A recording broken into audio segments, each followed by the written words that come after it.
What I want in my life is compassion, a flow between myself and others based on a mutual giving from the heart. Nonviolent communication fosters deep listening, respect, and empathy, and engenders a mutual desire to give from the heart. Don't do anything that isn't play.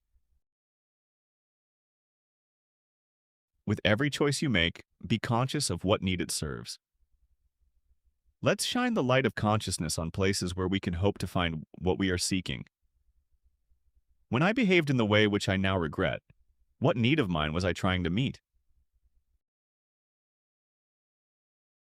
Many people, in fact, have very negative associations with needs, so that they are obedient and submissive to authority. Every criticism, judgment, diagnosis, and expression of anger is the tragic expression of an unmet need. Earlier, we saw that the behavior of others may be a stimulus for our feelings, but not the cause. We deny responsibility for our actions when we attribute their cause to factors outside ourselves. Analyses of others are actually expressions of our own needs and values. I define judgments, both positive and negative, as life-alienating communication. Do not judge, and you will not be judged. Words are windows, or they're walls. They sentence us or set us free. While we may not consider the way we talk to be violent, words often lead to hurt and pain. Focus on clarifying what is being observed, felt, and needed rather than on diagnosing and judging. When people are upset, they often need empathy before they can hear what is being said to them. The ability to offer empathy to people in stressful situations can diffuse potential violence. I am not easily frightened because I know that I am dealing with human beings. All criticism, attack, insults, and judgments vanish when we focus attention on hearing the feelings and needs behind a message. Behind all those messages are just individuals with unmet needs appealing to us to contribute to their well-being. Anger is a result of life-alienating thinking that is disconnected from needs. Blaming and punishing others are superficial expressions of anger.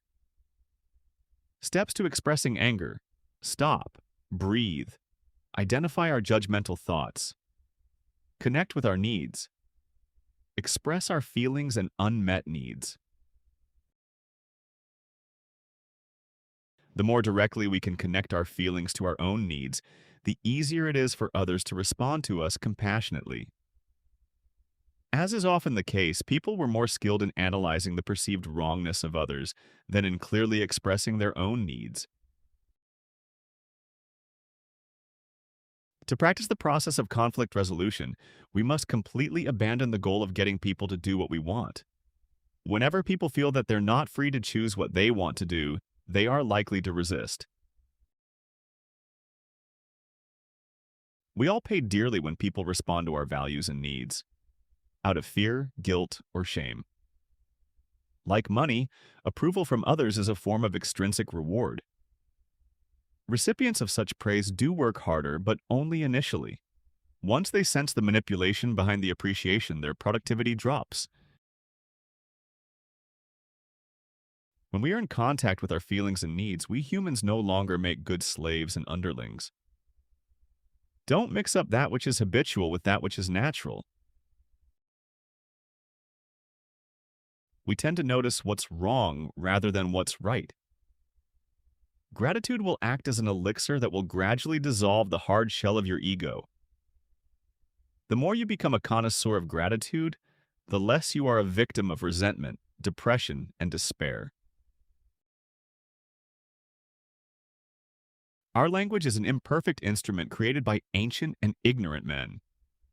Yet the world we try to symbolize with this language is a world of process, change, differences, dimensions, functions, relationships, complexity. All violence is the result of people tricking themselves into believing that their pain derives from other people. Peace requires empathizing with the fears and unmet needs that provide the impetus for people to attack each other. Peace cannot be built on the foundations of fear. Aggression is built into the ecosystem, which totally focuses on I, me, and mine. There is considerably less violence in cultures where people think in terms of human needs. Most of us grew up speaking a language that encourages us to label, compare, demand, and pronounce judgments. Our attention is focused on classifying, analyzing, and determining levels of wrongness rather than on what we and others need.